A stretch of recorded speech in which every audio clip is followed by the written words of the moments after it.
എല്ലാ കൂട്ടുകാർക്കും നമസ്കാരം. നമ്മുടെ പുതിയ വീഡിയോയിലേക്ക് സ്വാഗതം.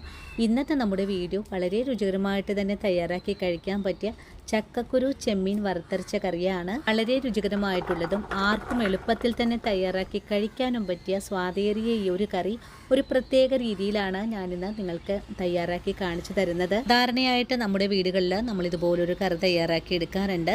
എങ്കിലും കറികൾക്ക് നല്ലൊരു സ്വാദ് കൂട്ടുന്നതിനായിട്ട് ഒരു പ്രത്യേക രീതിയിലാണ് നമ്മുടെ ഇന്നത്തെ പാചകവും. കാണുമ്പോൾ തന്നെ അപ്പോൾ തന്നെ ഉണ്ടാക്കി കഴിക്കാൻ തോന്നിയ ഈ ഒരു കറി നിങ്ങൾ എല്ലാവരും വീടുകളിൽ തയ്യാറാക്കി നോക്കണം. ഉണ്ടാക്കി നോക്കുമ്പോൾ നിങ്ങൾക്ക് ഈ കറിയുടെ സ്വാദ് ഇഷ്ടപ്പെടുവാണെങ്കിൽ തീർച്ചയായിട്ടും നിങ്ങൾക്ക് കിട്ടിയ ഈ ഒരു അറിവ് നിങ്ങളുടെ കൂട്ടുകാരിലേക്കൊന്ന് ഷെയർ ചെയ്ത് കൊടുക്കാനും വീഡിയോ കുറിച്ചുള്ള അഭിപ്രായങ്ങൾ കമൻസ് ആയിട്ട് അറിയിക്കാനും മറക്കരുത്. അപ്പോൾ നമുക്കുടൻ തന്നെ നമ്മുടെ ചെമ്മീൻ ചക്കക്കുരു വറുത്തരച്ച കറി തയ്യാറാക്കി നോക്കിയാലോ.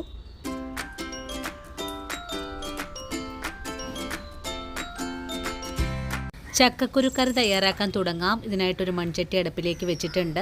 ഇനി ചട്ടിയിലേക്ക് 1/2 കിലോ ചക്കക്കുരു തോല് കളഞ്ഞ് കഴുകി വൃത്തിയാക്കി ഇതുപോലൊന്ന് കട്ട് ചെയ്തെടുത്തിട്ടുള്ളതാണ്. ഇപ്പോൾ അല്പം തോലൊക്കെ കളഞ്ഞിട്ടുണ്ട്. നിങ്ങൾക്കിപ്പോൾ തോല് കളയാൻ താല്പര്യമില്ലെങ്കിൽ അത് ഒഴിവാക്കാവുന്നതാണ്. ഇനി നമുക്ക് ഈ ചക്കക്കുരു ഒന്ന് വേവിച്ചെടുക്കണം. അതിനായിട്ട് കുറച്ചു ചേരുവകൾ ഇതിലേക്ക് ചേർക്കേണ്ടതുണ്ട്. ആദ്യം നമ്മൾ ഇതിലേക്ക് ചേർക്കുന്നത് ഒരു 100 ഗ്രാം കൊച്ചുള്ളിയാണ്. കൊച്ചുള്ളി നിങ്ങളുടെ കൈവശം ഇല്ലെങ്കിൽ സവാള ഒരെണ്ണം എടുത്താൽ മതിയാകും. കൂടെ തന്നെ എരിവിനായിട്ട് ഒരു 3 പച്ചമുളക് കീറിയത് ചേർക്കാം. ഇനി വേണ്ടത് ഇതുപോലൊരു കഷ്ണം ഇഞ്ചി ഒന്ന് പൊടിയായി കട്ട് ചെയ്ത് കൂടെ ചേർക്കണം. നമ്മളിന്ന് ചക്കക്കുരു വേവിച്ചെടുത്തതിന് ശേഷമാണ് കറി തയ്യാറാക്കാനും പോകുന്നത്. ഇഞ്ചി കട്ട് ചെയ്ത് ചേർത്ത് കഴിഞ്ഞാൽ പിന്നെ നമുക്കിതിലേക്ക് വെന്തു വരാൻ ആവശ്യമായ 1 കപ്പ് വെള്ളവും കൂടെ ഒഴിച്ചു കൊടുക്കണം. വെള്ളവും കൂടി ഒഴിച്ചു കഴിഞ്ഞാൽ പിന്നെ കുറച്ച് കറിവേപ്പിലയും ചേർത്ത് കൊടുത്തിട്ട് തവി വെച്ചിട്ട് നല്ല പോലെ ഒന്ന് ഇളക്കി യോജിപ്പിച്ചുകൂടെ കൊടുക്കാം. അതിനുശേഷം വെന്തു വരാനായിട്ടൊന്ന് മൂടിയും കൂടെ വെച്ചു കൊടുക്കണം. ചക്കക്കുരു ഇപ്പോൾ നന്നായിട്ട് തന്നെ തിളച്ചു തുടങ്ങിയിട്ടുണ്ട്. ഇനി മൂടി തുറന്ന് അടി ചേർത്തൊന്ന് ഇളക്കിയും കൂടെ കൊടുക്കാം. നന്നായിട്ട് ഇളക്കി യോജിപ്പിച്ച് കഴിഞ്ഞാൽ പിന്നെ ഫ്ലെയിം സിമ്മിലേക്ക് മാറ്റിയതിന് ശേഷം ചെറിയ തീയിൽ ഒന്ന് മൂടി വെച്ച് വേവിച്ചെടുക്കണം. ചക്കക്കുരു ചെറിയ തീയിലിരുന്ന് വെന്ത് വരുന്ന സമയം കൊണ്ട് നമുക്ക് ഇതിലേക്ക് ആവശ്യമായ അരപ്പൊന്ന് റെഡിയാക്കാം. ഇതിനായിട്ട് 1/2 മുറി നാളികേരമാണ് ഞാനിവിടെ എടുത്തിട്ടുള്ളത്. ഇനി കഷ്ണങ്ങളൊന്ന് മൂടി വെച്ചതിന് ശേഷം നാളികേരം ഒന്ന് തിരുമിയെടുത്തിട്ട് വരാം. നാളികേരം തിരുമിയെടുത്തിട്ടുണ്ട്. കൂടെ തന്നെ 1 ടീസ്പൂൺ പെരിഞ്ചീരകവും 3 അല്ലി വെളുത്തുള്ളിയും 3 തണ്ട് കറിവേപ്പില കൂടെ എടുത്തിട്ടുണ്ട്. ഇതൊന്ന് വറുത്തെടുക്കണം. ഇതിനായിട്ടൊരു ഫ്രൈയിങ് പാൻ അടുപ്പിലേക്ക് വെച്ച് കൊടുത്തിട്ടുണ്ട്. പാൻ ഒന്ന് ചൂടായി വരട്ടെ. പാനിപ്പോൾ ചൂടായി വന്നിട്ടുണ്ട്. ഇനി നമുക്കിതിലേക്ക് നാളികേരം തിരുമിയത് ചേർക്കാം.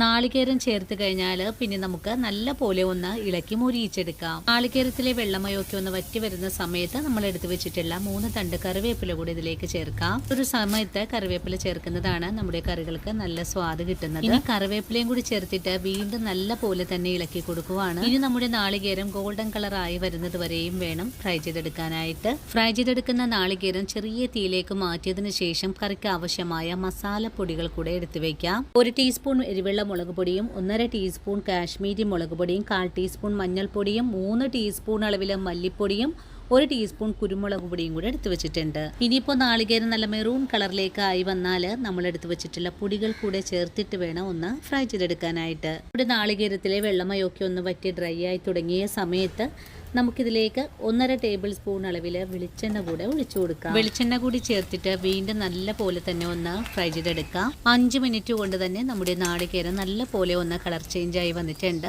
ഒന്നുകൂടെ മുരിഞ്ഞു തുടങ്ങുമ്പോൾ നമുക്കിതിലേക്ക് പൊടികൾ ചേർക്കാം. ആദ്യമായിട്ട് പാചകം ചെയ്യുന്നവരാണെങ്കിൽ ഫ്ലെയിം ഓഫ് ചെയ്ത് കൊടുത്തതിന് ശേഷമായിരിക്കണം പൊടികൾ ചേർക്കേണ്ടത്. ഇനി പൊടികൾ കൂടി ചേർത്തിട്ട് വീണ്ടും നല്ല പോലെ ഇളക്കി ഒന്ന് യോജിപ്പിച്ചു കൊടുക്കാം. പൊടികൾ യോജിപ്പിച്ചെടുക്കുന്ന സമയത്ത് ഫ്ലെയിം സിമ്മിലായിരിക്കാൻ പ്രത്യേകം ശ്രദ്ധിക്കണേ. അല്ലെങ്കിൽ നമ്മുടെ മസാലപ്പൊടികളെല്ലാം കരിഞ്ഞ് നമ്മുടെ കറിക്ക് ഒരു കയ്പ് ടേസ്റ്റ് ഒക്കെ ഉണ്ടാകാൻ സാധ്യത കൂടുതലാണ്. ചെറിയ തീയിൽ വെച്ച് ഇതുപോലെ ഒന്ന് ഇളക്കി കഴിഞ്ഞാൽ നമുക്ക് ചട്ടിയുടെ ചൂടൊന്ന് ആറി വരാനായിട്ടൊന്ന് വെയിറ്റ് ചെയ്യാം. പൊടികളുടെ ചൂട് ആറി വരുമ്പോൾ ഒരു മിക്സിയുടെ ജാറിലിട്ടൊന്ന് അരച്ചുകൂടെ വെക്കണം. ഈ ഒരു സമയത്ത് ചക്കക്കുരു വേവിക്കാൻ വെച്ചിട്ടുള്ളത് നമുക്കൊന്ന് തുറന്ന് നോക്കാം. ചക്കക്കുരു ഒരു 1/4 ഭാഗത്തോളം വെന്ത് വന്നിട്ടുണ്ട്. ഇനി ഇതിലേക്ക് നമ്മുടെ കറിക്ക് നല്ലൊരു സ്വാദ് തരുന്നതിനായിട്ട് 200 ഗ്രാം അളവിൽ ചെമ്മീനാണ് ചേർക്കുന്നത്. നേരത്തെ തന്നെ കഴുകി വൃത്തിയാക്കി വെള്ളമെല്ലാം കളഞ്ഞു വെച്ചിരിക്കുന്ന ചെമ്മീനാണ്.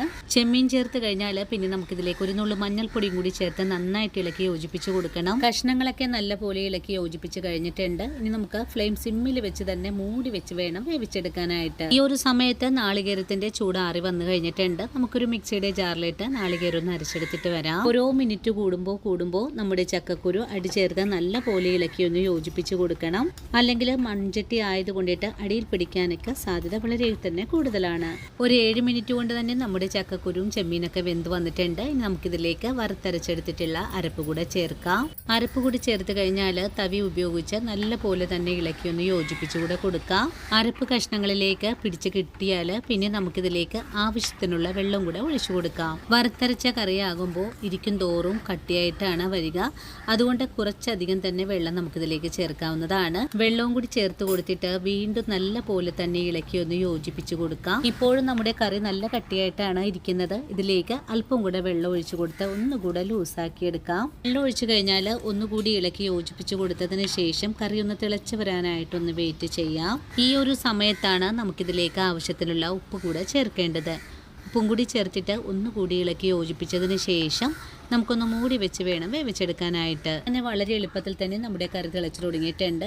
തിളച്ചു തുടങ്ങിയാൽ ഫ്ലെയിം സിമ്മിലേക്ക് വെച്ച് കൊടുത്ത് മൂടി വെച്ച് വേണം നമുക്ക് ഒന്ന് തിളപ്പിച്ചെടുക്കാനായിട്ട്. ഇടയ്ക്കിടയ്ക്ക് അടി ചേർത്ത് നല്ല പോലെ ഒന്ന് ഇളക്കി യോജിപ്പിച്ച് കൊടുക്കണം. കറിക്ക് ചാറ് കൂടുതലായിട്ട് തോന്നുവാണെങ്കിൽ മൂടി തുറന്ന് വെച്ച് വേണം നമുക്കിതൊന്ന് വറ്റിച്ചെടുക്കാനായിട്ടും. നമ്മുടെ കറിയുടെ ചാറിന് അല്പം കട്ടി കുറവാണ്. അതുകൊണ്ട് ഞാനൊരു 2 മിനിറ്റ് നേരം കൂടെ മൂടി തുറന്ന് വെച്ചിട്ടാണ് വെള്ളം വറ്റിച്ചെടുക്കാനും പോകുന്നത്. അങ്ങനെ വളരെ എളുപ്പത്തിൽ തന്നെ നമ്മുടെ കറി നല്ല കട്ടിയായിട്ട് വന്നിട്ടുണ്ട്. കറിയിലെ എണ്ണമയൊക്കെ തെളിഞ്ഞും തുടങ്ങിയിട്ടുണ്ട്. ഈ ഒരു പാകമായാൽ പിന്നെ നമുക്ക് ഫ്ലെയിം അങ്ങ് ഓഫ് ചെയ്ത് കൊടുക്കാം. അതിനുശേഷം നമുക്കൊരു താളിപ്പ് കൂടെ ഇതിലേക്ക് ചേർത്ത് കൊടുക്കണം. കറി താളിച്ചെടുക്കുന്നതിനായിട്ട് നാളികേരം വറുത്ത അതേ ചട്ടി തന്നെയാണ് അടുപ്പിലേക്ക് വെച്ചിട്ടുള്ളത്. ചട്ടി ഇപ്പോൾ ചൂടായി വന്നു. ഞാനിതിലേക്ക് 1 ടീസ്പൂൺ അളവിൽ വെളിച്ചെണ്ണ ഒഴിച്ചു കൊടുത്തു. വെളിച്ചെണ്ണ ചൂടായി വന്നപ്പോഴേക്കും 1 ടീസ്പൂൺ കടുക് ചേർത്തു. കടുകിപ്പോൾ നന്നായിട്ട് തന്നെ പൊട്ടി തുടങ്ങിയിട്ടുണ്ട്. ഇനി ഫ്ലെയിം കുറച്ച് വെച്ചതിന് ശേഷം നമുക്കിതിലേക്ക് കുറച്ച് കറിവേപ്പിലയും വറ്റൽമുളക് കൂടെ ചേർക്കാം. കറിവേപ്പിലയും വറ്റൽമുളകും ചേർക്കുന്ന സമയത്ത് ഫ്ലെയിം അങ്ങ് ഓഫ് ചെയ്ത് കൊടുക്കാം. അതിനുശേഷം നല്ല പോലെ തന്നെ ചട്ടിയുടെ ചൂടിൽ വെച്ച് കൊടുത്ത് ഇതൊന്ന് വഴറ്റി മുരിച്ചെടുക്കാം. ഇനി തയ്യാറാക്കി വെച്ചിരിക്കുന്ന ചക്കക്കുരുവിലേക്കാണ് നമ്മുടെ താളിപ്പ് ചേർത്ത് കൊടുക്കേണ്ടത്. താളിപ്പ് ചേർത്ത് കഴിഞ്ഞാൽ പെട്ടെന്ന് തന്നെ നമുക്കൊന്ന് മൂടിയും കൂടെ വെച്ച് കൊടുക്കണം. ഒരു 10 മിനിറ്റിന് ശേഷം മൂടി ഒന്ന് തുറന്നുകൂടെ നോക്കാം. ഇപ്പോൾ കണ്ടല്ലോ കൂട്ടുകാരെ, നമ്മുടെ ചക്കക്കുരു കറി നല്ല കട്ടിയായിട്ട് തന്നെയാണ് ഇരിക്കുന്നത്. ഈ ഒരു പാകത്തിലാണ് നമുക്ക് ആവശ്യമായിട്ടുള്ളതും. കഷ്ണങ്ങളൊക്കെ നല്ലവണ്ണം വെന്തും വന്നിട്ടുണ്ട്. ചക്കക്കുരു വേവിച്ചെടുക്കുന്ന സമയത്ത് ചെമ്മീൻ ചേർക്കാതെ ഇതേ ഒരു പാകത്തിൽ ചെമ്മീൻ ചേർത്ത് കഴിഞ്ഞാൽ നമ്മുടെ കറികൾക്ക് വളരെ തന്നെ സ്വാദ് കൂട്ടുന്നതാണ്. ചെമ്മീൻ ഒരുപാട് നേരം വെന്ത് കഴിഞ്ഞാൽ റബ്ബർ പോലെ തന്നെ ആയി പോകാനും സാധ്യത കൂടുതലാണ്. അതുകൊണ്ട് ഇതുപോലുള്ള സ്റ്റെപ്പുകളൊക്കെ നോക്കി വേണം കറികളൊക്കെ നിങ്ങൾ തയ്യാറാക്കി എടുക്കാനായിട്ടും. ഇനിയിപ്പോൾ നമ്മുടെ കറിയൊന്ന് മാറ്റി വയ്ക്കാം. അതിനുശേഷം തണുത്തിട്ട് നമുക്കൊരു സെർവിങ് ബൗളിലേക്ക് കൂടെ മാറ്റാം. അപ്പോൾ കണ്ടല്ലോ കൂട്ടുകാരെ, എത്ര രുചികരമായിട്ടാണ് നമ്മൾ ഈ ചക്കക്കുരു ചെമ്മീൻ വറുത്തരച്ച കറി തയ്യാറാക്കി എടുത്തിട്ടുള്ളത്. ഈ ഒരു ചക്കക്കുരു സീസൺ സമയത്ത് നിങ്ങൾ എല്ലാവരും ഇതുപോലൊരു രുചികരമായിട്ടുള്ള കറി തയ്യാറാക്കി നോക്കണം. വരെയും നിങ്ങൾ ഇതുപോലൊന്ന് തയ്യാറാക്കി നോക്കിയിട്ടില്ലെങ്കിൽ ഈ ഒരു വീഡിയോ കണ്ടതിന് ശേഷം ഒന്ന് തയ്യാറാക്കി നോക്കാൻ മറക്കല്ലേ. അതുപോലെ നിങ്ങൾ ഈ വീഡിയോ കാണുമ്പോൾ നിങ്ങൾക്ക് ഇഷ്ടപ്പെടുവാണെങ്കിൽ തീർച്ചയായിട്ടും നിങ്ങളുടെ വിലയേറിയ ലൈക്കുകൾ തരാനും വീഡിയോ കുറിച്ചുള്ള അഭിപ്രായങ്ങളെല്ലാം കമൻസ് ആയിട്ട് അറിയിക്കാനും മറക്കരുത്. നിങ്ങൾ ഓരോരുത്തരും എനിക്ക് തരുന്ന സപ്പോർട്ടാണ് നമ്മുടെ വീഡിയോ മറ്റുള്ള കൂട്ടുകാരിലേക്ക് എത്തപ്പെടുന്നതും. അപ്പോൾ ഇന്നത്തെ നമ്മുടെ വീഡിയോയും ഇവിടെ വെച്ച് നിർത്തുവാണ്. ഇനിയും നല്ലൊരു വീഡിയോ ആയിട്ട് നാളെ കൂടിയെത്താം. അതുവരെയും വീഡിയോ കണ്ട് സപ്പോർട്ട് ചെയ്ത എൻ്റെ എല്ലാ കൂട്ടുകാരോടും ഇനി കാണാനിരിക്കുന്ന എൻ്റെ പ്രിയ കൂട്ടുകാരോടും ഒത്തിരി നന്ദി സ്നേഹമൊക്കെ അറിയിച്ചുകൊണ്ട് നാളെ രാവിലെ ഓടിയെത്താം. അതുവരെയും സ്നേഹത്തിൻ്റെ ഭാഷയിൽ വീണ്ടും കാണാം.